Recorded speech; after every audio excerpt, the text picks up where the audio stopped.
Correspondent Peter Lance examines the FBI's role in combating terrorism and U.S. intelligence about 9/11 in his book, 1,000 Years for Revenge. This is an hour and 20 minutes. The greatest intelligence failure since Pearl Harbor, as some people have suggested, it was the greatest intelligence failure since the Trojan horse. And the question that I had that day, that night, when I knew that Chris was safe, was, how could this have happened? How could this possibly have happened with the greatest intelligence apparatus on Earth? 5 separate intelligence agencies, the FBI, the CIA, the NSA, etc. And could it happen again? And I think that, incredibly, 2 years after the fact, we're still asking those same 2 questions. This book literally went to bed in the middle of August. That's how kind of up to the minute it is. We're toying with actually publishing it as a 3-ring binder version, but because events kept escalating. And I have a major piece at the end of the book on the invasion of Iraq and what it meant and what it will mean now for our national security. But I didn't set out to focus on the FBI. The trail took me there. I began kicking over rocks. In fact, strangely, I had been working on a film for Showtime, and this was a film based on the story of Bradley Smith, who was a courageous diplomatic security agent in the State Department. And Brad was the one that ran what they call the Rewards for Justice program, that's set up to give people, pay bounties for people who are willing to turn in terrorists. And Brad was a remarkable man who I chronicle in the book, who found out he had Lou Gehrig's disease shortly after Ramzi Youssef set the original Trade Center bomb in 1993. And Brad vowed to stay alive until Youssef was brought to ground. And in fact, it was directly as a result of his program, his rewards program, that they caught Youssef.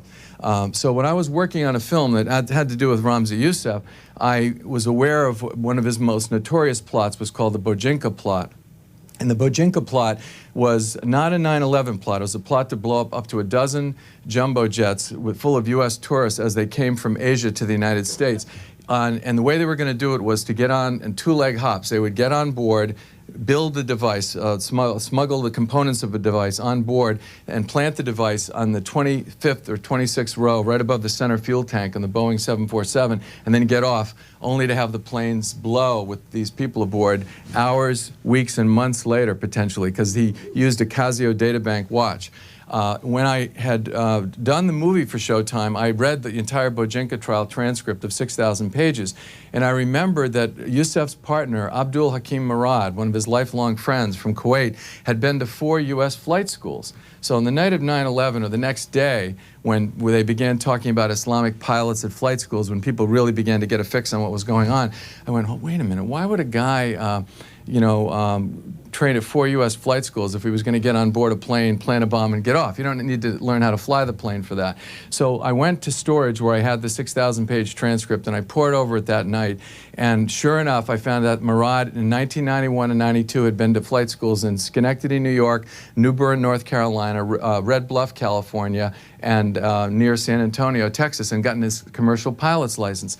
So that's when the wheels started turning for me, the investigative reporter. I started kicking over rocks, and my first zone of investigation was the Philippines, because that's where Youssef was essentially unraveled. His 4-year terror spree pretty much ended in Manila. He was ultimately captured a month later in Islamabad, but Manila was the center. So I went to the Philippines, and I was able to get the most extensive interview ever with Colonel Rodolfo Mendoza.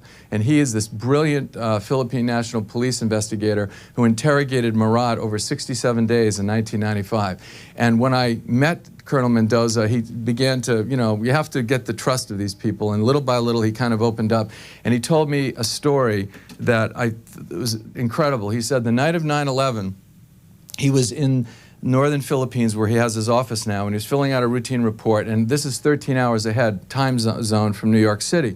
So at the moments after the 9/11 attack, a friend of his text messaged him frantically on his Nokia that said, urgent, turn on CNN, turn on CNN. So he turns on CNN, and his eyes go wide as he sees the South Tower of the Trade Center collapsing. The first words out of his mouth, he calls his friend immediately, they have done it, they have done it. They have done it. In other words, you knew about this ahead of time, Colonel Mendoza? Not only did we know about it ahead of time, we told the U.S. Embassy in Manila all of this in April of 1995. I came out of the Philippines that day, and a few days later, and it was perhaps one of the most dangerous things I've ever done, because the day I left, 14 people were killed by an Al-Qaeda-related bomb in the southern Philippines. Virtually every building at that point, every store I went into, there was an armed guard. Colonel Mendoza, to go up to meet Colonel Mendoza, we had a bulletproof car with a special armored driver, and we circled Manila for like an hour early in the morning to make sure we weren't being followed.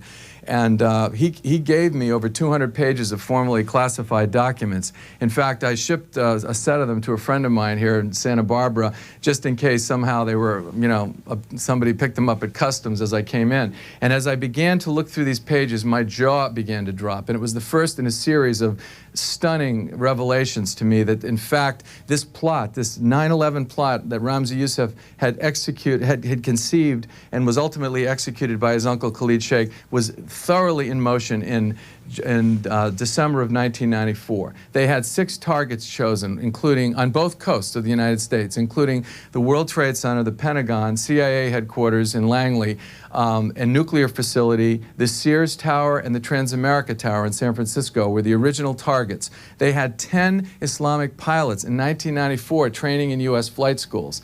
And initially, there had been a report that there had only been a plan to fly a small plane into the CIA. And after 9/11, Condoleezza Rice and a number of people in the White House said, well, how could we have ever extrapolated 9/11 from a small plane? In fact, that was what Murad told Boogie Mendoza in the early days of interrogation. But little by little, he peeled away the layers, and he confessed to this extraordinarily intricate plot that was well in motion in 1994, 6 years before 9/11.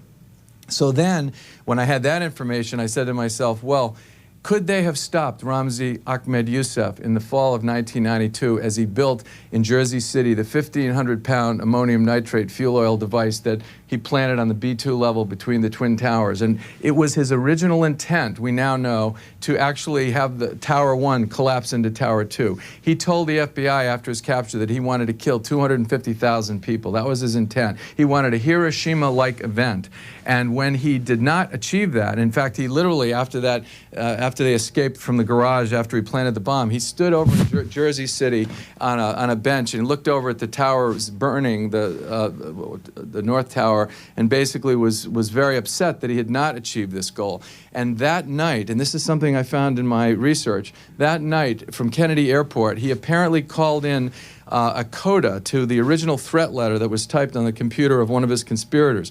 One of the conspirators was named Nidal Ayad. He was a Kuwaiti, a Rutgers grad, and he had typed the threat letter, which Youssef called his group the 5th Battalion of the Liberation Army, and they took credit. They mailed 5 letters as they sped away from the Trade Center, and the New York Times got the letter and published it a month later. Well, Youssef, so upset that he did not achieve his original goal, added a coda that was later found by the FBI on the computer of Nidal Ayad, and I'm paraphrasing, but it basically said, we know what we did wrong. We will be back to finish the job. And the FBI had that in March of 1993, okay?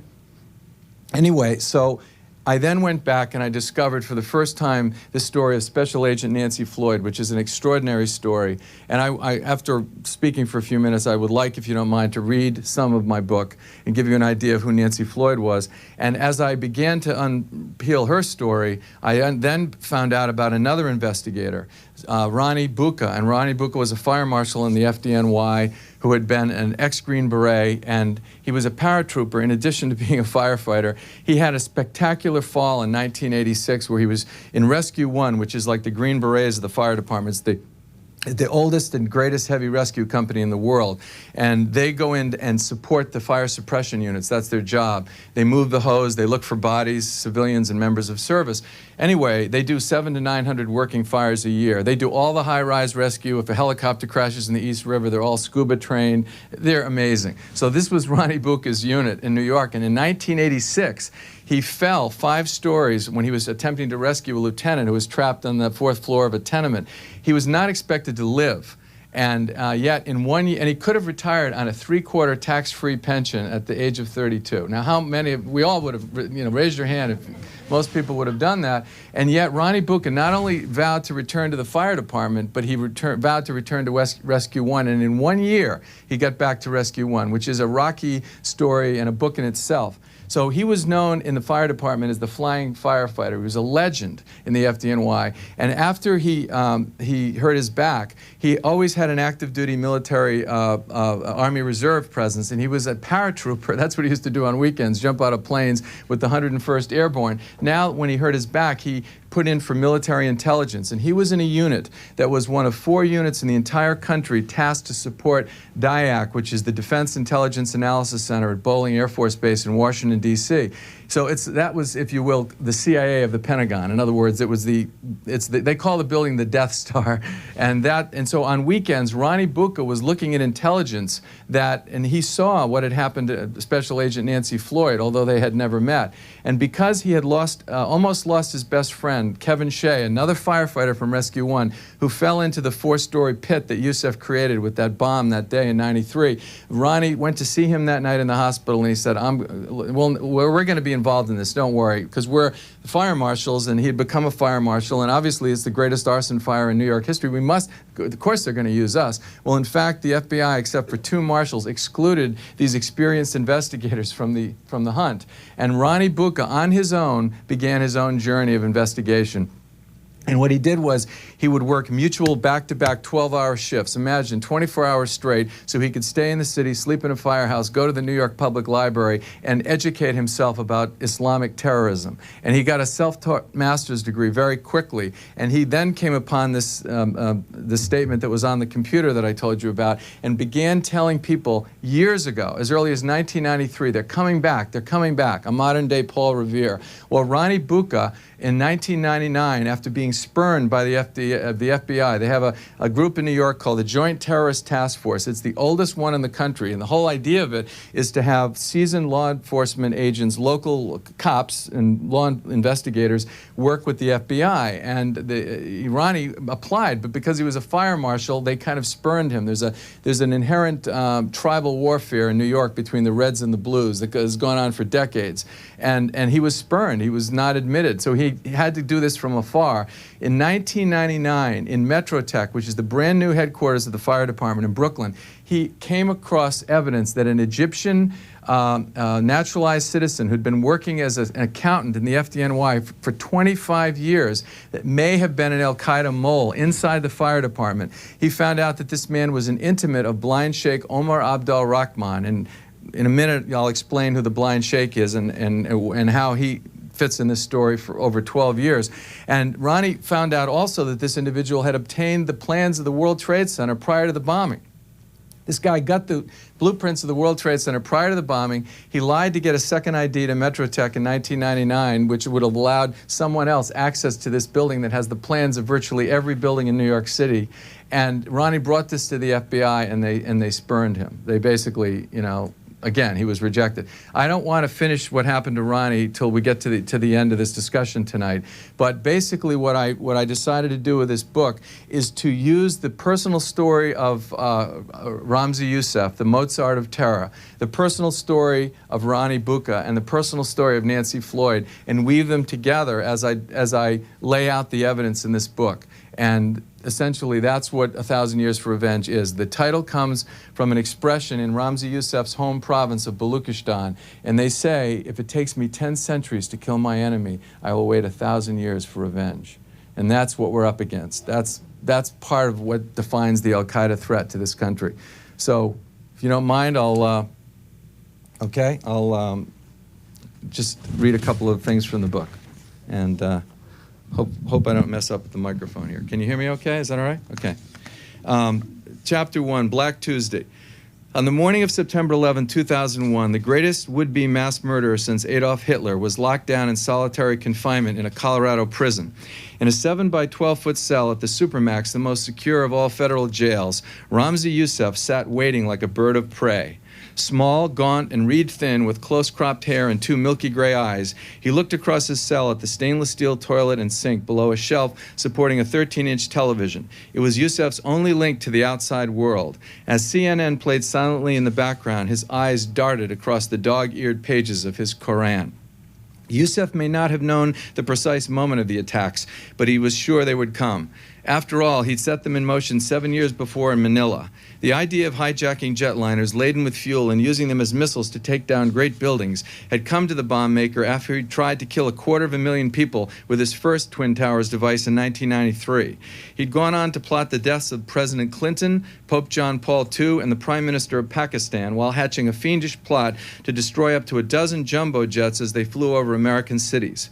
But his most audacious plot involved the return to New York to finish the job he'd started in the fall of '92. In one horrific morning, suicide bombers trained as pilots would take the cockpits aboard a series of commercial airliners and drive them into the Trade Center, the Pentagon, and a series of other U.S. buildings. Now, just before 6:45 a.m. Mountain Time, as Ramzi Youssef sat in the Supermax reading the Quran, he heard muffled noises on the cell block. Inmates shouting. One of the prisoners down the corridor had been watching CNN and now he was screaming. A guard rushed to his cell, went inside and saw the devastation. He yelled, "Some plane just hit the Trade Center." Youssef quickly looked up at the black and white TV above his head. Eyes wide at the sight of the North Tower burning, he turned up the sound and heard the voice of an eyewitness. "I just saw the entire top part of the World Trade Center explode." Youssef rocked back, amazed himself at the execution of his plan. He stared at the news footage of racing FDNY engines, terrified evacuees, and bodies dropping from the towers. Then, from the battery, a camera captured UA-175 slamming into the South Tower. Another onlooker described it as a sickening sight, but Youssef, the master terrorist, saw it as the culmination of a dream and the end of some unfinished business. He dropped to the floor, bent over, and gave thanks.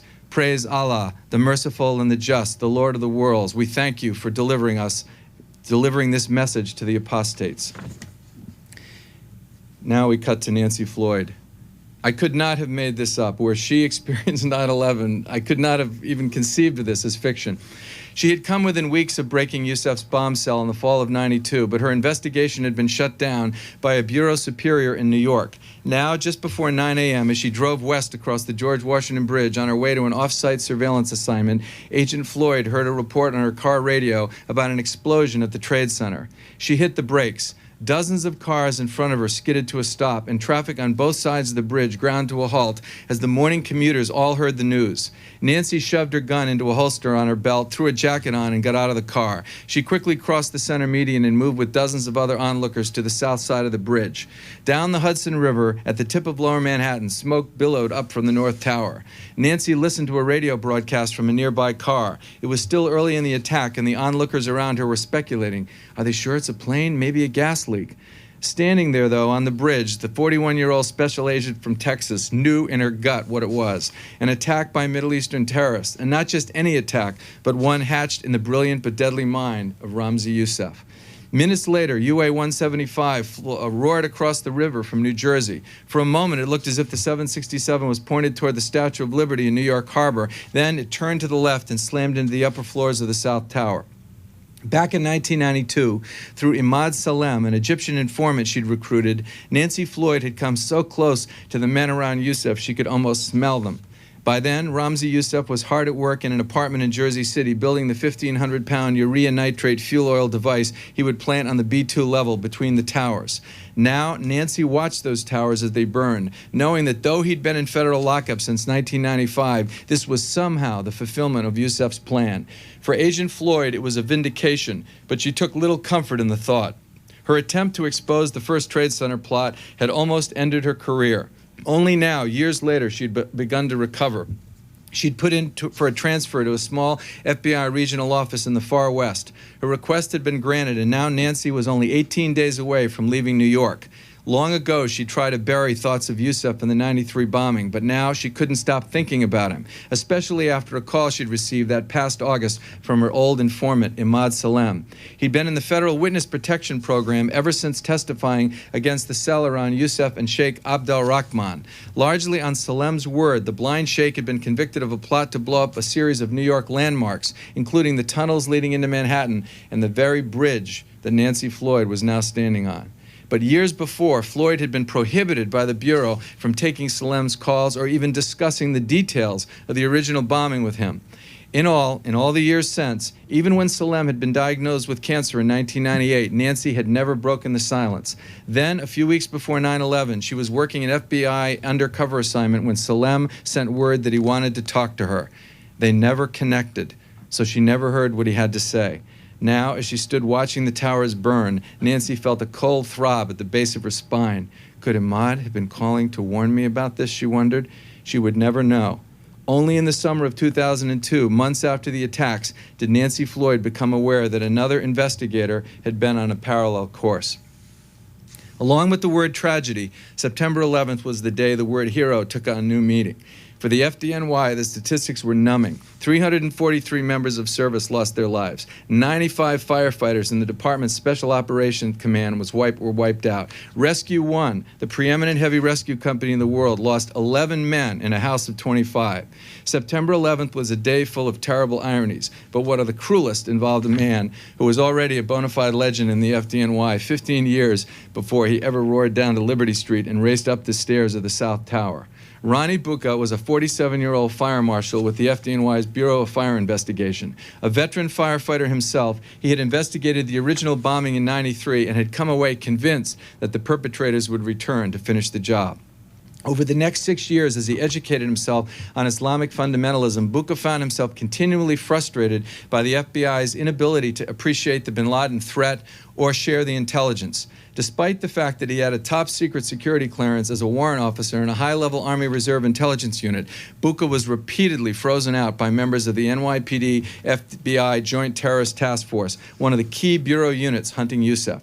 His frustration reached a fever pitch in 1999 after he uncovered evidence, startling evidence, that an Egyptian with direct ties to the blind sheikh was actually working inside the FDNY headquarters. Now, astonishingly, on that morning, as Nancy Floyd watched from the George Washington Bridge, Ronnie Bucca was on the 78th floor of the South Tower with a hose in his hand, trying to beat back the flames. It's hard for me to think about what happened to Ronnie, but I'll talk to you when we get to the end. I'm going to just read one more chapter and then talk a little bit more, and then this is really an open forum, and I appreciate C-SPAN doing this, but I'd love to get the input from you guys and get your questions. This is chapter 4. I'm just skipping ahead. Much has been made of the alleged links between the September 11th attacks in two Middle Eastern countries, Saudi Arabia and Iraq.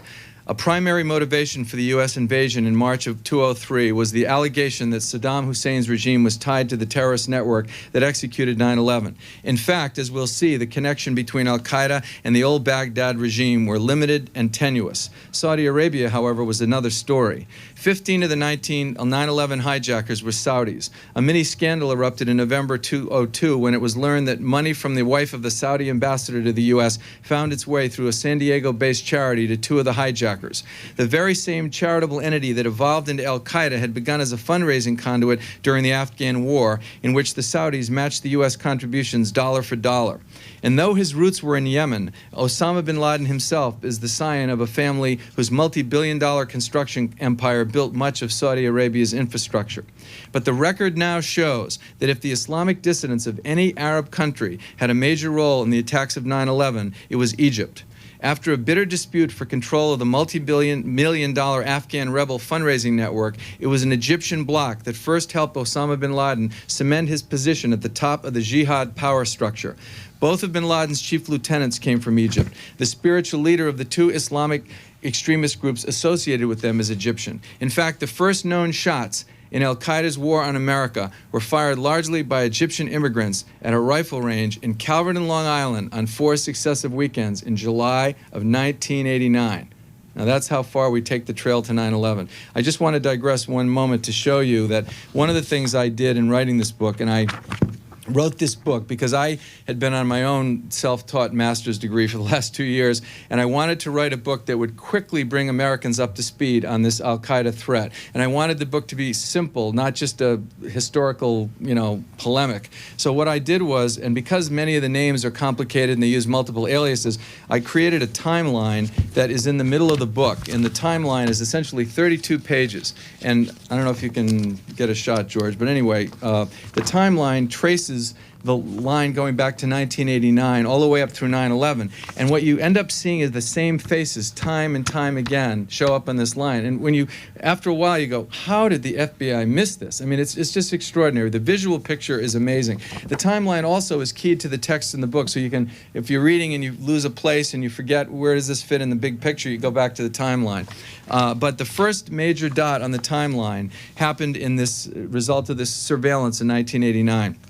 Back then, blasting away with AK-47 assault rifles, 9mm semi-automatic handguns, and .357 Magnums was a rogues gallery of terrorists in training. They included Mahmoud Abu Alima, the Egyptian emigre said to have interfaced with Ramzi Youssef on the Afghan-Pakistani border in 1989. Since coming to New York, Abu Alima had taken a job as a city taxi driver.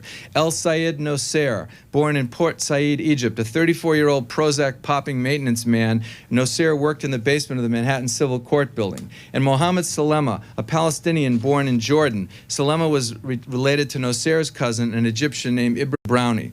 There were two non-Egyptians, Nidal Ayad, the Rutgers grad I told you had typed the threat letter, and Rodney Clement Hampton-El, an American black Muslim, who also reportedly fought in Afghanistan. Now, what's astonishing here is their leader was a guy named Ali Muhammad. And Ali Muhammad was an ex-Egyptian army officer who was in the same unit that was associated with the murder of Anwar Sadat in 1981. But he never got indicted because he had a good alibi. At the time, he was advising the U.S. Special Warfare School, the Green Berets, at Fort Bragg, North Carolina. Okay? And years later, even though the CIA wouldn't touch him because he was considered so dirty, when he left the Egyptian army, he somehow found his way to the United States, married a woman from Oakland, became a naturalized citizen, enlisted in the U.S. Army, became a sergeant, and was now back working at Fort Bragg in the middle of the Green Berets Special Warfare School. And on weekends, he was coming up to New York and training these guys in paramilitary training. Of the men in this session in July of 1989, 3 would be convicted in the World Trade Center bombing. Nosair would go on to kill right-wing Rabbi Meir Kahane in 1990. 2 of them would plot the bridge and tunnel plot with the Sheikh, convicted in 95. And Ali Muhammad himself would go on to train Osama bin Laden's personal bodyguard, and later he scouted the African embassies. 9 years later in Africa, he scouted these embassies and actually took the pictures, and bin Laden showed him where to put the bombs. 234 dead, 5,000 injured. 9 years later. This was the first dot on the FBI's chart, going back that far. Beginning in the weekend of July 2nd, the FBI Special Operations Group was assigned to watch a series of MEs who hung out at the El Kifar Refugee Center at the El Farouk Mosque on Atlantic Avenue in Brooklyn. MEs in Bureau parlance were Middle Eastern men. Special Agent James Fogle, a 10-year veteran, was the photographer. And essentially what he did was they shot dozens and dozens of pictures over these 4 weekends. And then, for mysterious reasons, the investigation was shut down. Okay? So you could say maybe, okay, well, they didn't have any perspective back then. They didn't really know who these men were. As mysterious as this was at the time, you could say, okay, let's let it go. But then, cut to November 5th, 1990. Rabbi Kahane is in a ballroom at the Marriott Hotel on Lexington Avenue. He's just finished his speech when suddenly El Sayed Nosair, posing as a Sephardic Jew, rushes forward, shoots him twice in the neck with the same 9mm that he trained with at Calverton, rushes out into the street. A gun battle on Lexington Avenue ensues. They happen to be a postal worker. He fired a shot. Nosair is wounded. They rush Nosair and the rabbi to Bellevue Hospital, to the trauma unit, where they're worked on in parallel stalls. The rabbi dies, Nosair lives. That night, the New York Police Department and the FBI went to Nosair's house in New Jersey. They found Mahmoud Abu Alima, the big red-headed Egyptian that I just described from Calverton, and Mohammed Salema, the Palestinian, waiting. They were supposed to be the getaway drivers. But that wasn't enough. They took them into custody as material witnesses, but they found 47 boxes of evidence, which included 1,400 rounds of ammunition, bomb recipes, pictures of the World Trade Center, speeches of the Sheikh, both recorded and translated, that said we need to take down the edifices of capitalism, the high world buildings. They also found top-secret manuals from Fort Bragg, from the Special Warfare School, top-secret memos from the Joint Chiefs of Staff, and basically pictures of the Trade Center. If they had been a flashing arrow pointing at the World Trade Center that night and a sign that said international conspiracy, it couldn't have been more obvious. But what happened? The NYPD's chief of detectives, Joe Borelli, the man credited with bringing down the Son of Sam, decided that this was a lone gunman case. They wanted to avoid a political show trial after Nasser lawyered up with William Kunstler. After he got Kunstler as his lawyer, this is the Jewish capital of America. We don't want to have a big political trial and give these guys a voice. So what they did was they basically tried this as a lone gunman shooting. Those 47 boxes of evidence shifted back and forth between the Bureau and the NYPD to the point where the chain of evidence was broken. And the opportunity was lost, okay? Enter Special Agent Nancy Floyd, full of you-know-what and vinegar. I don't know what you're allowed to say on C-SPAN. She's from Texas. She's bright-eyed, bushy-tailed. She worked in Savannah. She qualified for SWAT on her first assignment. She comes to New York City. She's working in the Foreign Counterintelligence Unit, the GRU unit. Her job is to focus on Red Army intelligence, the Russians at the UN, follow them around, make sure they're not getting into trouble. In one of her assignments, she happened to go to a hotel at 55th and Broadway and met a security guard, and the security guard was this fellow Salem, an ex-Egyptian army officer. And he did a number of jobs for her, gave her good intelligence, proved his reliability, and then one day he said to her, there's a man in this city who is so much more dangerous than the worst KGB hood. She goes, who? He says, Blind Sheikh Omar Abdel Rahman. And she writes it down. And she knew nothing, but Nancy was a quick study, and bang, she immediately got up to speed. She went to her bosses and said, I think we have an opportunity here. This guy is amazing. Why don't we let him quit his job? He's making $500 a week. Let's see if he can go undercover as an asset. Now, this is very important. An asset in the FBI was an undercover informant, if you will, that never had to testify, didn't have to wear a wire, was never going to be public. And the whole idea of these men or women that did this job was that they would look for the threat, and then if they determined a threat was there, then the FBI goes in and does traditional surveillance, Title III wiretap warrants. Maybe they duke another agent in who can testify, etc. So long story short, Ahmad Salem, they give him 6 weeks. He quits his job. They're paying him $500 a week. They give him 6 weeks. Maybe he can infiltrate the cell. He does it in 2 days. Within weeks, he's traveling to Detroit with the blind sheikh who's asking him to kill President Mubarak of Egypt. When the New York Times shoots pictures of the blind sheikh, this little guy in his arm as his new bodyguard is Ahmad Salem, the FBI informant. Within weeks later, he's going up to Attica, where Nasser is now in prison, the killer of Kahani, and he's saying, I want you to blow up 12 Jewish locations around New York City, a bombing concern. I want you to kill the judge who sentenced me. I want you to blow up the Diamond District. And, he's playing along because he wants to understand how deep the threat goes. Long story short, he comes to Nancy and he describes this. Now, the next move would have been naturally to do the surveillance I described. But all of a sudden, a new head of terrorism takes over. There was no head of terrorism. Nancy was not in the terrorism branch. And this new guy that came in, Carson Dunbar, had been an administrative special agent in charge. He was the paper guy in the office, right? He was the guy that you went to approve your overtime and things like that. Not overtime because they don't get it in the Bureau, but to approve surveillance and other measures. Long story short, he does not like Nancy Floyd. It's like a personality thing. He doesn't trust Ahmad Salem, and he basically meets him in New York and demands that he come to 26 Federal, by the way, where he's undercover. Nancy's like, sir, the man's undercover. No, I want him here. So he meets him in his office and immediately says, you have to wear a wire, you have to take a polygraph, essentially you have to re-audition for the part. Now, this man's been risking his life for months for this country for $500 a week, okay? And he basically says, I cannot, I have family in Egypt, I have to withdraw. They gave him 3 months to withdraw, to wean himself so he could get a new job. In the fall now of 1992, now that he's out, suddenly the 12 Jewish locations plot morphs into the World Trade Center bombing conspiracy. And they bring in Blind Sheikh calls Pakistan, and Ramzi Youssef comes in on September 1st, slips into the country. Basically, it's a long story. It's in the book, and it basically is allowed to get into the country, claiming political asylum, okay?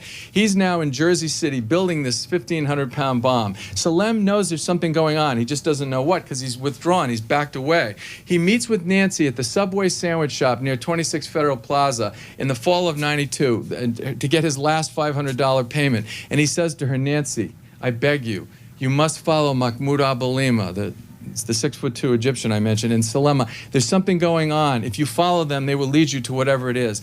And she says, look, Ahmad, I've been told I'm out of this. I'm like on something else. And Carson doesn't trust you. He's not going to approve surveillance. I'm sorry. And he says, if you do not do this, don't call me when the bombs go off.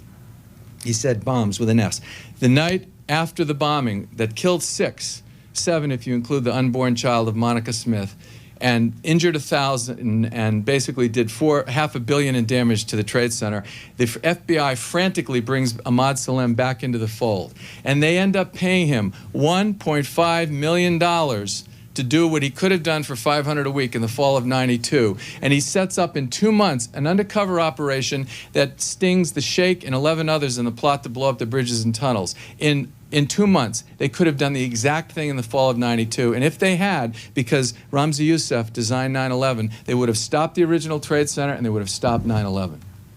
Okay? Did Nancy Floyd get the corner office in the Hoover Building as a result of this kind of good work? Did they give her a cash bonus as they do in the FBI? Did she get promoted? Did she go up the pec? No. They opened an internal affairs investigation on her called an OPR. And the average OPR in 1993 lasted 3 to 4 months. Hers lasted 5.5 years. And in the end, because they needed a scapegoat, because they needed somebody to blame, and she was the junior agent, Special Agent Nancy Floyd was suspended for 2 weeks. They took her badge and her gun and they put her on the street. It's hard for me to say this without getting a little emotional about it. And Nancy Floyd was suspended for insubordination to Carson Dunbar. It was her word against his, and he was the senior man. Carson Dunbar ended up getting promoted to run the New Jersey State Police, and he got an extraordinary sweetheart deal where he was allowed to transfer to ATF in Washington to preserve his federal pension, not have to show up. And they paid the ATF salary and the Jersey State Police salary. He was allowed these perks, and Nancy Floyd was kicked out of the Bureau for 2 weeks and humiliated. And before they did that, they leaked a story to the New York Post, headline, "The Temptress and the Spy," in which they suggested that she was having an affair with Salem, which is the only reason she got this. Vilified in the tabloid press, humiliated, prevented from advancing in the Bureau for 5.5 years, and ultimately suspended. That's the lesson that young agents get when they hear the story of Special Agent Nancy Floyd. That's part of the problem that we face today with the FBI. Anyway, I don't know where we are, what our time is, but George, how are we doing? We're doing fine. Okay, I just want to finish the story of Ronnie Bucca, and then we could open it up for questions. Ronnie Bucca, as I said, was this modern-day Paul Revere, and he had been telling people for years, and not only, I interviewed a fire marshal, he actually told this man, what they're going to do is they're going to come in and hit one building, and then when emergency services is in place, they're going to hit another building. And one of the problems with the loss of life of the fire department on 9/11, the reason it was so catastrophic, was the timing of the attacks. Somebody knew that the FBI tour change was at 9 a.m. in the morning. And they also understood the culture of the fire department. These men and women, but principally men in the rescue units, do not miss fires, okay? So all the men from the night unit that had been working all night on the tour, they jumped on those rigs because they didn't want to miss that fire. And all the guys from the day tour coming in jumped on the rigs. So the loss of life was twice what it would have been if the planes had hit at 11 a.m. Do you understand? Okay? Somebody knew how the fire department worked. So here's Ronnie Bucca in the fall of 1999, having been spurned by the Bureau, having told everybody they're coming back to the point where people are laughing at him. Oh, come on, Ronnie. That building's locked down so tight, Janet Reno couldn't get into the basement. What are you talking about? Mark my words, they're coming back. He said it to the point where a month before 9/11, he, on his own time, went and talked to one of the security guys. Are there any new means of entrance or egress that say could come into this building? That's how beautifully obsessed Ronnie Bucca was, okay?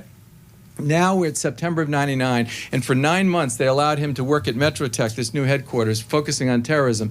And one day he's in a cubicle in a bullpen doing some paperwork, and these other two fire marshals are talking about this accountant who claims he lost his ID. Ahmed Amin Rafai. Something's wrong. This guy claims he's lost his ID. Now, Metrotech is this incredibly secure building where you have to swipe your ID at every floor to get in, because they have, as I said, the plans of all the city buildings. So this guy Rafai had been working there for 25 years, claimed he lost his ID on the PATH train to New Jersey. Now, when you lose your ID, you have to tell the fire marshals immediately. It's like losing a platinum American Express card, okay? So the fire marshals look at this, and there's nothing wrong about the timing, etc. And they asked him if he filed a lost access card report, which you're supposed to, and he claimed that he did. The next morning they came in and they found a lost access card report filled out signed by the name of a fire marshal, was on vacation at the time, the date of the signature. So he forged a lost access. He went to a lot of trouble. And they're talking about this, and Ronnie, and one of the marshals said to the other, yeah, he was an Egyptian. And Ronnie's like, did you say Egyptian? You know, because Ronnie had been studying blind Sheikh Omar Abdel Rahman, the Egyptian cleric, and he knew about Calverton in '89, he knew about Nasser, he knew about all these events that I've described for you tonight. So he said, would you mind if I helped out on this? No, come on, Ronnie. So they go and they get the video, and they look at the video, and they find out that not only is the guy lying, he claimed he wasn't in on a certain day, he actually snuck in, he had the ID in his wallet, and he moved up against the card reader, against the wall of the building, and passed in front of it, and that's how he got in. So they caught him in like almost a dozen lies. He lied about his children, he lied about where he was from, he lied about his date of birth. It just was weird. It didn't sink. So Ronnie went to interview his boss, Kay Ellis Woods, who's now deputy commissioner, assistant deputy commissioner, and he said, was there anything unusual about this guy? And she said he was kind of like a ghost employee. He would always come in late, he would take all the overtime, all the days off, and you know, I find him asleep at his desk sometimes, etc. But anything else? No, I can't think of anything. So Ronnie's about to leave, and she goes, wait a minute, there was that time with the blueprints. And he goes, what? She goes, yeah, we were moving some old file cabinets, and the inspectors had been in this area, and we were just tossing out these old plans from different old buildings in the city, and I came back from lunch, and he was rifling through the dumpsters, and he asked me if he could take the plans. What were the plans, says Ronnie? The blueprints of the World Trade Center. So Ronnie then went into overdrive and began looking at this guy, and somebody at the FDNY had said, you know, we saw him once. There was a picture of the blind sheikh, the video, the TV. We saw this guy in the crowd. So Ronnie, not knowing if he was just a little pea in the side of a shot with 100 heads, went up to Channel 7 and Eyewitness News in New York, called in a favor from a Sicilian buddy of his who was an editor, and the guy gave him like a half a dozen cassettes, and he didn't even begin to think that he would see the guy. On the fourth cassette, he sees this guy, Ahmed Amin Rafai, on the arm of the blind sheikh, leading him through a crowd, whispering to him like he's his handler, like he's his bodyguard. This guy, to give you an idea of the blind sheikh was in Afghanistan, as I said, helped bin Laden take over this network, came to New York City, and I believe participated in the murder of another Egyptian in order to take over this El Kifah Center in 1991, which became an Al-Qaeda outpost in New York. Then he plots to blow up the bridges and tunnels around Manhattan. When he's in jail, he was still running the El Gama Islamiyah, one of the most virulent Al-Qaeda-related terror groups in the world. This is the group that killed the 58 tourists in Luxor in 1997. Men, women, and children slaughtered. Their bodies were cut open, and by then the sheikh was in prison, and they inserted leaflets inside their bodies that said, "Free the blind sheikh." This will give you an idea of who Sheikh Rahman was, okay? Now here is this man, an employee of the fire department, on the man's arm, whispering in his ear. Ronnie has proof that he's lied to get a second ID, and he obtained the plans of the Trade Center. Wouldn't you think the FBI would be interested in that? Keep in mind that in 1999, while this is happening, Khalid Sheikh Mohammed is now in Hamburg, Germany with Mohammed Atta and Ramzi bin al-Shida, and they're perfecting the 9/11 plot. They're moving forward with it. What could have happened if the FBI had focused on this, looked at the Sheikh's relationship to bin Laden? Could it have opened some more doors? Okay? We'll never know, because the FBI basically blew Ronnie off. They blew him off a second time. The second time on 9/11, I want to tell you what happened. On the morning of 9/11, something he'd prepared his whole life for, one of the marshals described, he said, it sounded like a dumpster hitting a pothole. And they were at Manhattan Base, which is where the fire marshals are, which is 15 blocks north of the Trade Center. Now, the fire marshals are not fire suppressors. He didn't have to go into that building, but he ran up to the roof, he saw the smoke, and he knew. And his boss, Jimmy DeVries, actually senior to him, and they jumped in the car, lights and sirens, down to Liberty Street. Now, Liberty Street is the street below the South Tower, where 10 and 10 is, 10 engine and 10 truck. By then, they had already exited, and they were fighting the flames in the North Tower. Just as Ronnie and Jimmy get out of the car, put on their turnout coats and their Cairns helmets and their boots, boom, the UA-175 hits the South Tower. Ronnie Buchan knew those towers like the house he grew up in. And he said, we're going. And even though Jimmy was his boss, he followed Ronnie because he knew. So Ronnie takes the stairs 2 at a time. He's in great shape. Jimmy is almost exhausted. He gets to the 51st floor. He's virtually dead. a woman happened to come down named Lynn Young, badly burned from the 78th floor, and Jimmy took her down, literally, as he's taking her out through the corridor. Bodies are dropping left and right. He gets her to safety, okay? Now, Ronnie Bucca, and we know this because of tapes recovered, and the New York Times actually had a story in August of 2002, Voices from the 78th Floor, in which they described Ronnie Bucca and a battalion chief named Oriel Palmer as having gotten up to the 78th floor higher than any firefighter in either building that day. They had charged a standpipe hose, they had pressure, and they were fighting the flames when they died with their boots on. After his remains were discovered a month later, and by the way they discovered who he was is he had his gun with him, he had his firearm with him, because he was a marshal. He had taken his Nomex turnout coat off, and he had placed it over some people to protect them from the flames. Many of the other firefighters were identified because their bodies were intact because of these coats. Ronnie was identified with his weapon. I'll say no more. His widow, Eve, incredibly courageous woman, brings herself to go down to clean out his locker, finds this file, The Towers, his beautifully obsessive file that he had kept for years. Like, you know, Paul Revere, they're coming, they're coming. In it, she finds the FDNY face sheet, the report on Ahmed Amin Rafai, this Egyptian. She brings it to the Bureau, or to the FDNY, reminds them. Then they send it to the FBI a second time, and a second time the Bureau blows them off. This is after 9/11 now. Understand this, okay? Now, I get the story last summer. The family opened up to me generously and allowed me to tell Ronnie's story. And even after I'd gotten to know them very well, finally Eve said, you know, you should know about this case. I looked at it. I went to the fire department. I interviewed every marshal, the assistant commissioner, Kay Woods. I confirmed the story. I found out that the Bureau, I even checked with people in the task force. Oh, yeah, we looked at it, but there wasn't anything to it, you know, that kind of thing. And because I'm an American before I'm a journalist, because my children live in New York City, I got this file to a man who's a top man in Homeland Security in Washington, D.C., one of the top men in the new department. Within weeks, the FBI opened the case into Ahmed Amin Rafai, and it's still ongoing as far as we know. Anyway, that's the story of Ronnie Bucca and Nancy Floyd. I would love to take your questions, and the deal is that if you ask a question in order, because this is radio and television, you have to come up to the microphone, so don't feel nervous, just come up and Kate will be the... Hey, hi. Sure, what's your name? Larry Chase. Larry, great to meet you. I heard you on NPR the other day. Oh, did you? Great. This is the first book that I'm allowing myself to read on the internet.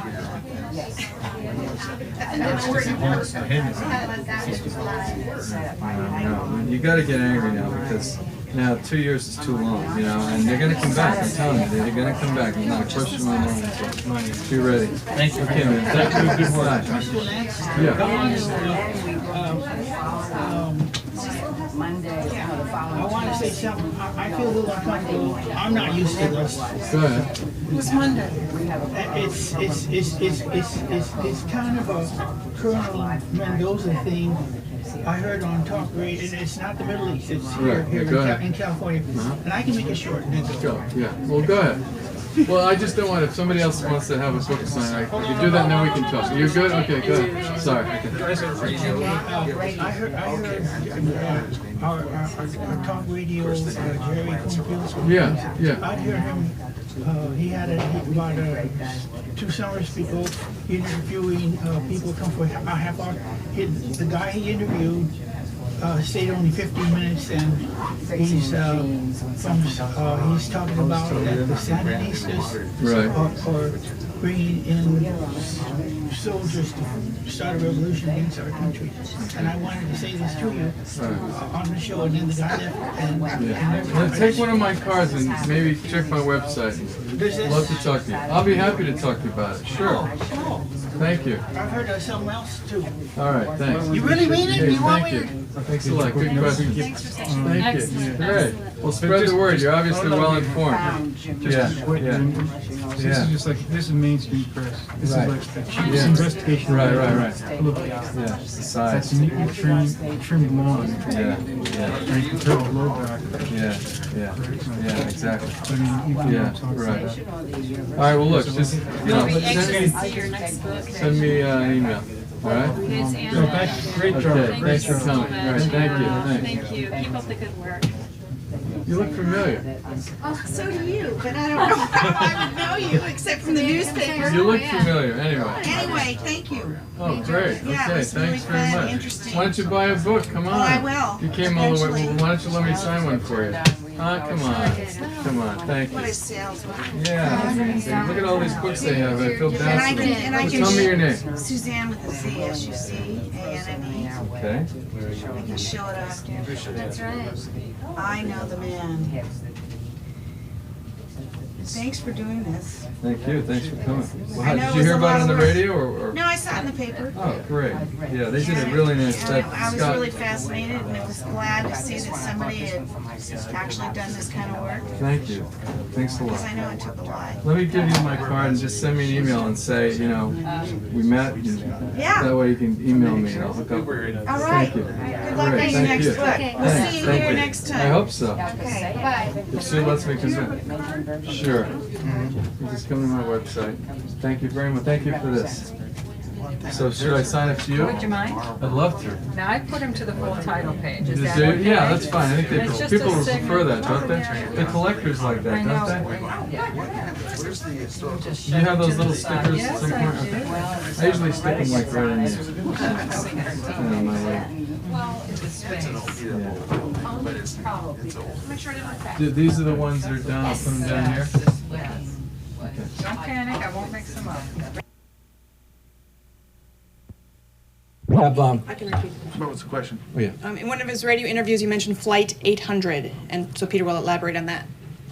There are two sections of my book, lest you think I'm a wild-eyed conspiracy theorist. There are two sections of the book that I deal with the bombing in Oklahoma City and the TWA 800 crash. And I treat them, I say in the book that there's circumstantial evidence in both cases. I don't have anywhere near the weight of the evidence that I do on the general body of the road to 9/11. But the circumstantial evidence is so extraordinary in these cases.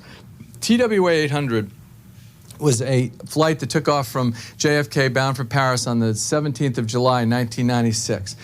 The night it took off, just months before it took off, Ramzi Youssef was on trial for the Bojinka plot that I described, I told you about. And the Bojinka plot was the plot to actually smuggle on board the innocuous components of a bomb trigger, essentially. He would get on the plane, put the pieces together. One involved a Casio watch that could be set up to a year in advance. He had a shaving kit with a diluted nitroglycerin looking like it was contact lens cleaner, had some wires, 9-volt batteries, and he broke the bulb on a penlight flash and exposed the pig's tail, stuck it in with cotton into the nitro, which became nitrocellulose, a high explosive, set the timer, put it into into a shaving kit, and stuck it under the life jacket cushion, and wrote 26K of a Boeing 747 that was bound from Manila to Cebu City in the southern Philippines and on to Narita in Japan. He did this test bombing on the 11th of December of 1994, just a couple of months before he was captured. And sure enough, he did not place it far enough ahead, so it did not blow the plane, but it killed the individual that was in the seat, just cut him in half, and the plane almost crash landed. So he knew this would work, okay? Now he was going to do this times 11. They were going to have up to 11 jets. His uncle Khalid Sheikh Mohammed,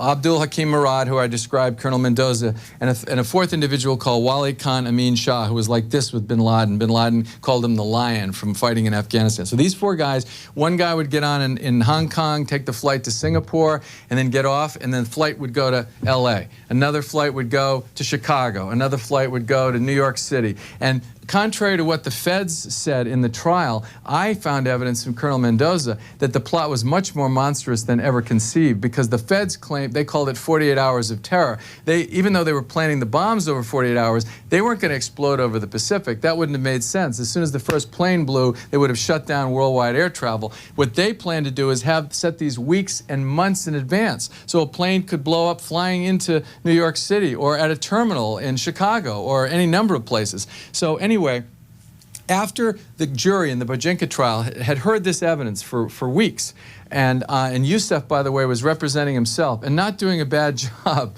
for a non-lawyer, but the weight of the evidence was against him, and the case was turning against him. On the very eve when when the interrogation of Colonel Mendoza of Murad, describing what I told you about the various aspects of the Philippine Airlines test bombing, on the very eve that evidence was going to be introduced in trial, TWA 800 exploded, blew out of the sky, no warning, okay?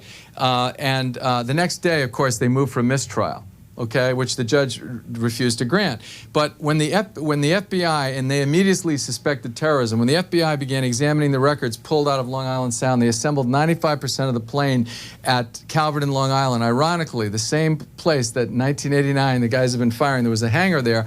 They put 95% of the plane together, dispelling the missile theory that you had heard that might have been a friendly fire missile.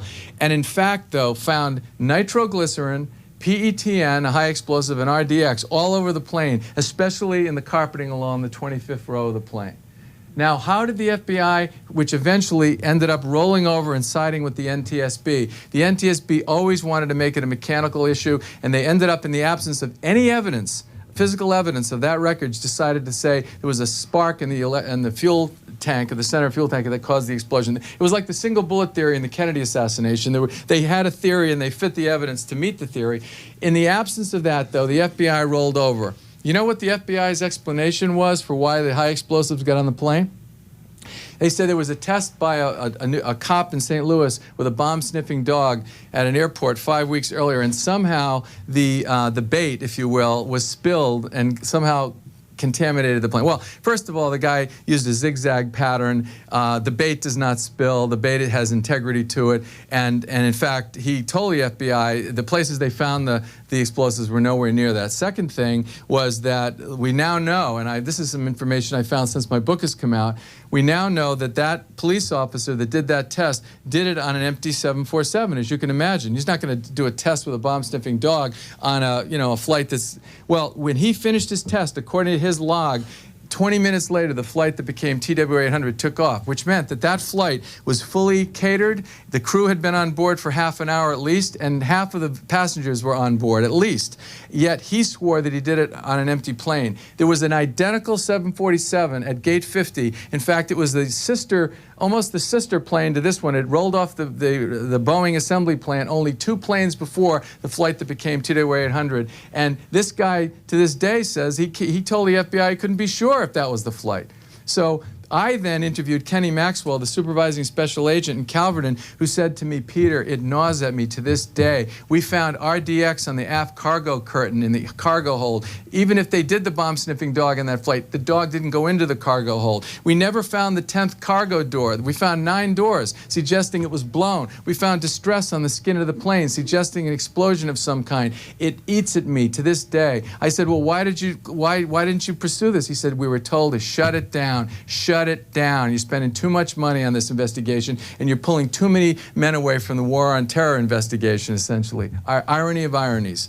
I believe, personally, Ramzi Youssef communicated to his uncle, Khalid Sheikh Mohammed, who was going to be one of the Bojinka perpetrators, and had a device placed at, and if not Athens, where the plane came before New York, an earlier location. And we now know from the Joint Inquiry Report, and another astonishing thing in my book, is that the feds actually used a mob-made member of a Colombo Mafia family who was in a cell next to Youssef to try and sting Youssef. They set up a patch-through calling system where Youssef could make outside calls, and they were going to monitor him. Well, Youssef turned the tables on them and was able to make unauthorized calls. The Joint Inquiry found that one of them was to his uncle Khalid Sheikh Mohammed.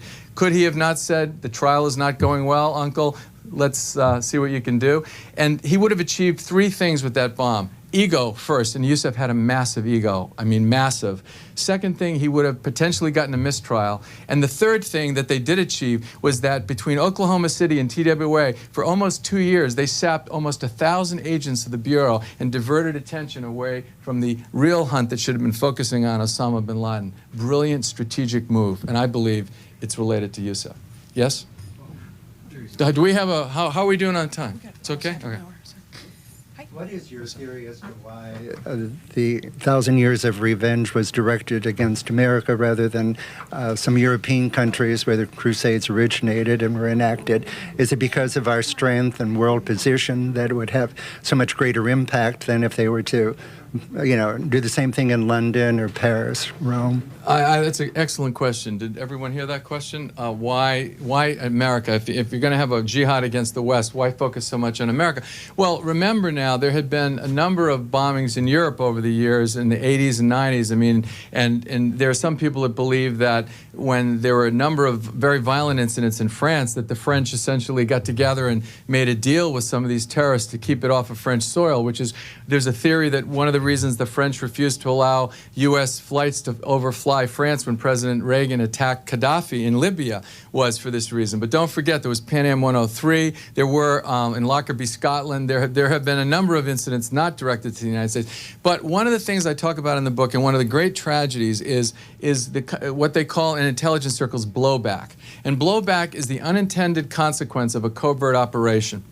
In this case, we did a good thing in the 1980s. We tried to help the Mujahideen rebels in Afghanistan defeat the Soviets that had invaded. It was very important for us strategically. It was their Vietnam, and it was kind of the last gasp of the evil empire. And that war, which we supplied $3 billion to, matched apparently dollar for dollar by the Saudis, was considered a good war. It was bipartisan support, Democrats and Republicans, unlike the Contra War, which was the bad war back then. Well, anyway, unfortunately, when the theater of operations ended and the Russians were dispatched, the Mujahideen rebels were, had this incredible training. They had 500 Stinger missiles that had come from the United States.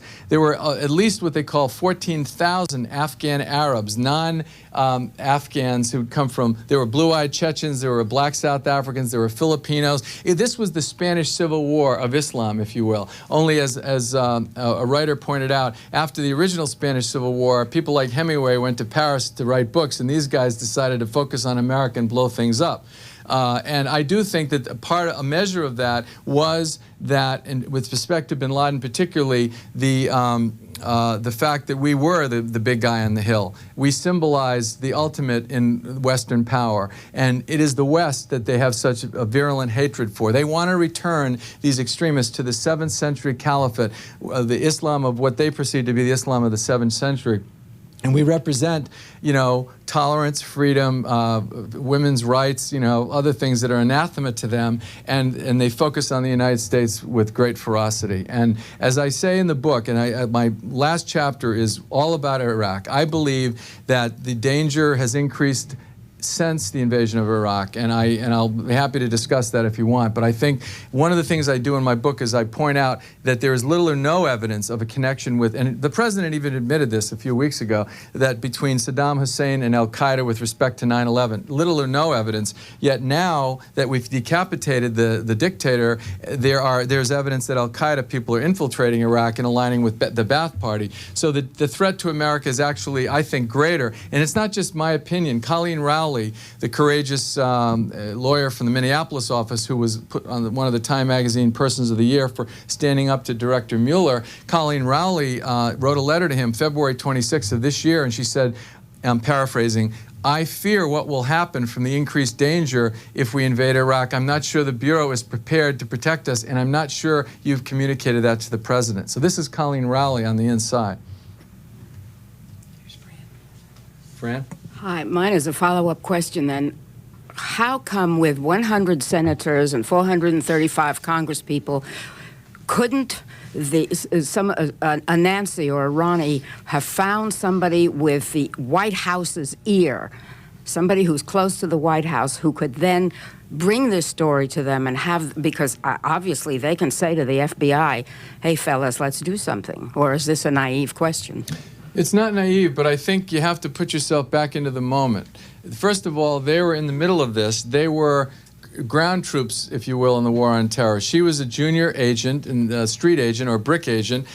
She had already basically had her career ruined just by challenging a senior official in the New York office, let alone doing an end run and going to Washington.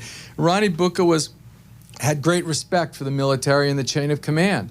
And he thought, if we go to the Bureau, we'll get results, and he tried. Ronnie Bucca is so beloved in the U.S. military, not just in the fire department, that the first POW camp in Iraq this spring was named Camp Bucca after Ronnie Bucca. That's who this guy was. But he also respected the chain of command. And look, one of the things I do, I dedicate this book to the agents of first impression, the uniformed cops, the firefighters, the EMS workers, and the people who are on the ground. Continually, this is not an attack on the FBI. This is an attack on the institution of small-minded management in the FBI. There's an incredibly bifurcated system in the Bureau that you get to a certain point, you get to GS-14, and if you want to advance, you just can't be a street agent anymore. You can't stay in your area of expertise. If you love terrorism and you want to stay in it your whole career, but you have a family and you have to make some more money, you have to raise your hand, put in for management, and then you move from Washington to a field office back and forth, and you move up the food chain, and forever after that in your career, you're management. You're not a street agent anymore, and you're judging the work of other people who are on the front lines. Now, Carson Dunbar may have had the best of intentions, but he had no terrorism experience. He hadn't been in the field in years, and apparently was threatened by Nancy forthright attitude, and did not trust Salem. Salem even said he's treating me like a raghead. And therefore you had management making this decision. And another question I asked, though, okay, so he cuts Salem, so Salem leaves because of he's being forced to testify, etc. Why in the fall of '92, when they're begging Nancy and she's communicating this back, why didn't they do the surveillance? I mean, you can't believe how visible Ramzi Youssef was. In the fall of Salema, the little Palestinian driver, had 3 traffic accidents. At one point, Youssef was injured, put in the hospital. He's using an illegal phone card, charged $18,000 of illegal phone charges to order the chemicals for the bomb from the hospital. There are calls from Mahmoud Abu Alima, the big redhead, who the FBI had searched his apartment 2 years earlier. There are calls on his home phone from the Trade Center to Ramzi Youssef's bomb factory on Pamrapo Avenue in Jersey City. I mean, in retrospect, when you go back and look at it, it's astonishing. If they had just done basic Title III wiretap warrants, they would have had these guys. Another amazing thing is that Youssef, when he slipped into the country, came in with a guy named Mohammed Ajaj. And Ajaj was designed to be the smokescreen, okay? By the way, these guys travel first class. They pay for everything in cash. Youssef was a high liver. I have a whole chapter about Manila. I call it the lounge lizards of terror. He and his uncle were out every night with bar girls, peeling off the, living high, okay? At one point, Khalid was infatuated by a young female dentist who he bragged that he took private aircraft a lot. So he actually hired a helicopter one day, and they flew over and buzzed this woman's office, and he called her on his cell phone and waved at her. I mean, this is the kind of stuff these guys were doing while they're plotting mass murder, during the day. Well, anyway, so Ramzi Youssef and these guys are, so visible. It was just extraordinary. Ajaj comes in with Youssef, and he has a suitcase full of bomb books, videos of suicide bombings. He's got 7 passports, I think it was 7, maybe 5. And one of them is a Swedish passport, in which he's got his picture crudely pasted over a blue-eyed Swedish person, and because they intended for him to be caught. And as soon as they grabbed him, he's screaming, yelling, making a big noise. Ramzi, meanwhile, slips in and asks for political asylum, even though they both flew in. Now, here's another case, and I have like 7 instances in this book where women almost broke this plot. Not just Nancy Floyd, but I'll tell you about a couple of others. There's a female INS agent who says to her boss, this guy is wrong. He came in on the flight with that other guy we just arrested. I think we should detain this guy. There's something about him I don't like, blah, blah, blah. They've got the same ID from the same center in Tucson, Arizona, And the guy says, look, he took the last bed at Varick Street. That's it. Just let him go. Give him a walk-in 240 form. So give him and she said, sir, are you serious? Yeah, boom. And so Ramzi Youssef, welcome to the United States, Mr. Youssef. You have an asylum hearing on such and such a date. Oh, I will be there. I will be there. Right. Okay. So in December now, after Youssef misses his hearing, understand, he could be grabbed at any minute. He's an illegal alien. They could grab him at any second. Okay. Ajaj, who was then arrested, is in federal jail in Otisville, okay? He's in federal, lockup, and he actually makes a petition through his court-appointed lawyers to get his books, his bomb materials back.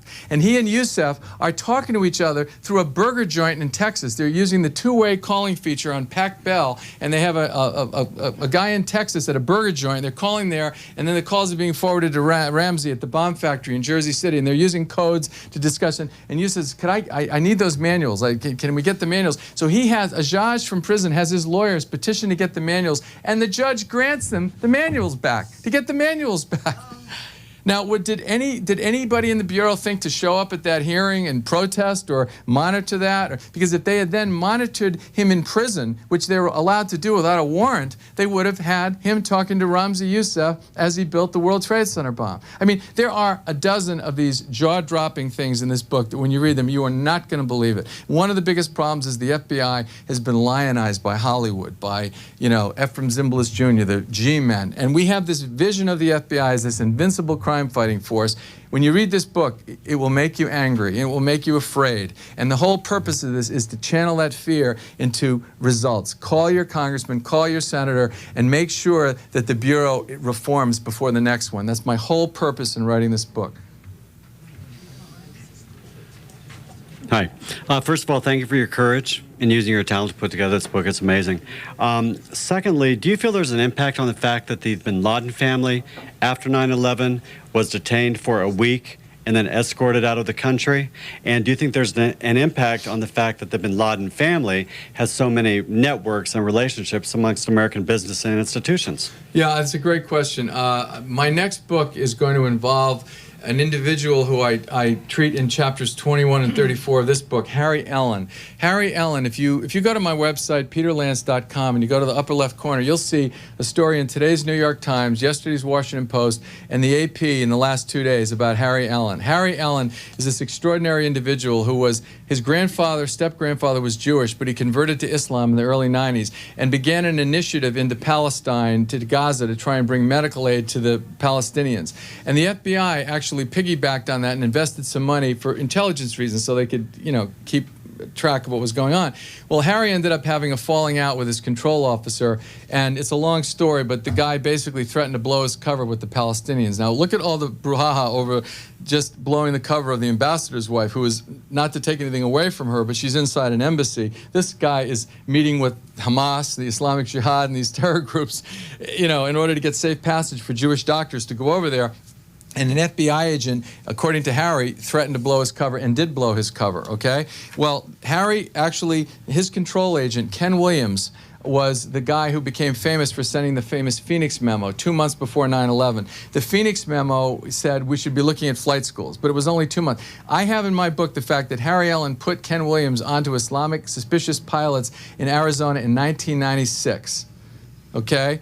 Now, the reason to answer your question about bin Laden, I'm going to do my next book. Harry's life is a Jean Le Carré novel, but it's real, okay, what happened to him. And Harry, part of that was the fact that he dealt with Osama bin Laden during the Bank of Credit and Commerce scandal in the 80s. You remember that? BCCI, the famous bank? And bin Laden then, according to Harry, was wearing, Italian suits and was like a playboy. And he's this international banker. And so we're going to go back and we're going to look at the origins of the bin Laden family, the connections of the bin Laden family to U.S. interests, which I'm not going to be specific about right now. But that is an astonishing thing. If you think about it, you have the greatest mass murder in American history. The bin Laden family members, if not material witnesses, you could at least make an argument that they might be material witnesses. Yet, as we saw in Craig Unger's recent piece in Vanity Fair, were reportedly, and I have not confirmed this, so I can't say, just secondhand, spirited out of the country, allowed to leave at a point where the rest of the world was locked down, the rest of the country. So there are many unanswered questions. Another one of the big unanswered questions of 9/11, the allegations of insider trading, that there were puts on the stock of United and American that were 6 times greater, people betting that the stock would go down, 6 times greater. And I've also learned that now that there were puts on the reinsurers, Swiss Re and AXA Advisors, which were the reinsurers of the Trade Center. Now that's a crosshair. If you have people betting that the airlines that were the 2 airlines that hit the towers would go down, and then you have the fact that the reinsurers stock would go down, that's a crosshair, which suggests that somebody knew. Now, the easiest thing in the world is to track who bought stock, right? Why 2 years after the fact does the American public not know the results of that investigation? Who bought that stock? Was it the bin Laden group, as was suspected originally? And if it was, were they given, does anybody on the Security Exchanges Commission know? This is one of those myths that I'm going to chase down, that there was a certain kind of software called Promise. And if you think about it, Promise software was a brilliant notion. The idea is it's an intelligence software that gives information on catastrophic changes in stocks. Because if you think about stocks, they're a beautiful barometer, an intelligence tool of what's going on in the world. So this PROMIS software, where the developer once ended up, I think, suing the U.S. government, alleging that the software was obtaken by the U.S. intelligence agencies. In any event, why would they have not known if 6 times the stock on 2 American airlines was people were betting against it, and 6 times, why wouldn't that have shown up in our intelligence agencies? I don't know the answer to that, and I don't know if these allegations are even true. That is going to be part of the inquiry of this next book.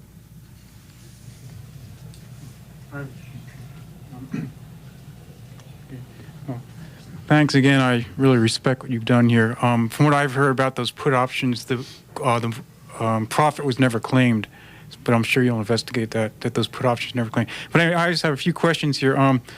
I've read that there's a relationship between the Pakistani CIA and our CIA, and at the head of the Pakistani CIA wired Mohammed Atta, the lead hijacker, $100,000 the week prior to 9/11. And I'll sit down after I have a couple questions, and I just wonder if you could just comment on that at all, about if you know if there's a relationship that exists. That is something I don't have any knowledge of, but it provokes an answer that's related to what you're saying. If you don't mind, I can answer that in a different way. But go ahead if you have another question. No, go ahead. Something else if you Yeah, go ahead. And then, have you ever investigated exactly what happened at the Pentagon that day? Because even in your book, the Pentagon appears to have a hole approximately 40 feet wide, and a 757 has a 150-foot wingspan. I have not focused on the Pentagon. Okay, another aspect of my next book is going to be the day of. Okay. And that's an area that I just didn't have time to look into now. Yeah, just going to mainstream press and looking at pictures from September 12th, the hole does not match, is not commensurate at all with what happened with the World Trade Towers. There's no debris trail or anything. Finally, and also, have you investigated why jets weren't scrambled according to standard operating procedure of the FAA? It's all fodder for the next book. That's the next book? Yeah, because okay. what I did was I focused on the road to 9/11 and the question of could we prevented it, and then the more specific and even larger questions that many of the victims' families are asking is what happened that day? Why did jets scramble from Otis Air Force Base on Cape Cod? Why did it take X number of minutes to reach Payne Stewart's jet when he was dying, and it took so long to defend these two towers? Okay. So these are really valid questions. And one last, and assuming there's this massive intelligence failure, and then there are also these other failures at 911, have you thought at all or speculated how high the knowledge of this might have gone, besides just FBI incompetence? But otherwise, thank you very much. Every question he raised is an excellent question, and like I say, part of the line of inquiry. But one thing I wanted to mention that's apropos of his question about the Pakistani. Remember, we have these allies in the war on terror, and we want to make sure that our allies are, doing the job with us. And one of the most astonishing things that came out in Bill Gertz's book, Breakdown, and I say at the very end of this book, by the way, that I stood on the shoulders of giants. Every book that was done prior to this book, I read and I sourced in the body of the book as well as the endnotes. There are 1,000 endnotes, leading some people to think that we should have called it 1,000 endnotes for revenge. But anyway, one of the things that Bill Gertz reported and then the LA Times followed up on, and this came from Bob Baer, that extraordinary ex-CIA agent who has written 2 remarkable books. When Khalid Sheikh Mohammed, okay, the FBI self-confessed mastermind of 9/11, who, carried out the plot of his nephew Ramzi. He is in Qatar, or Qatar, Qatar, in 1997 December. The FBI finds out about it. They send the hostage rescue team, the elite unit, over to grab him. And the Qatari officials say, wait a minute, let's go, and we want to make sure where he is, and we'll just wait here, we'll call you. Well, they cool their heels, and by the time they got there, he was gone. He'd been spirited out of the country. One of the individuals that reportedly spirited him out of the country was one Abdullah bin Khalid Al-Thani, Abdullah bin Khalid Al-Thani, who was described originally as a wealthy Qatari businessman. In Bill Gertz's book, the LA Times, which has done some remarkable reporting, advanced the story this spring and astonishingly reported that Khalid bin Al-Thani is actually a minister in the Qatari government. And Qatar, or Qatar, as you know, is where the U.S. Central Command was located during the course of the invasion. So you have an example, and by the way, Richard Clark, the former terrorism czar under both President Clinton and President Bush was told this by the LA Times. He said, that's astonishing if that's true. If that's true, you know, he was like shocked to hear this. So you have a situation where we are invading a country based, according to what was told the American people, that not only did they have weapons of mass destruction, but they were allied with bin Laden in the attacks of 9/11. And much of the support of the American people in that invasion was a result of thinking, we're going to help crack the 9/11 plot and bring down al-Qaeda, right?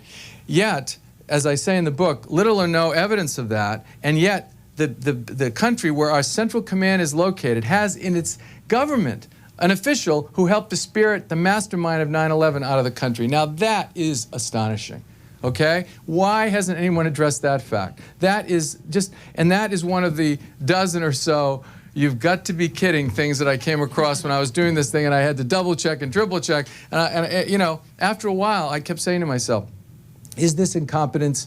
Is it negligence? Or is there something else going on? And I think in the beginning, back in 1989, there were actually three things happening. In 1989, I think these guys were allowed to shoot on Calvert and Long Island because they were our buddies from the Afghan war. And that was good at that point, okay?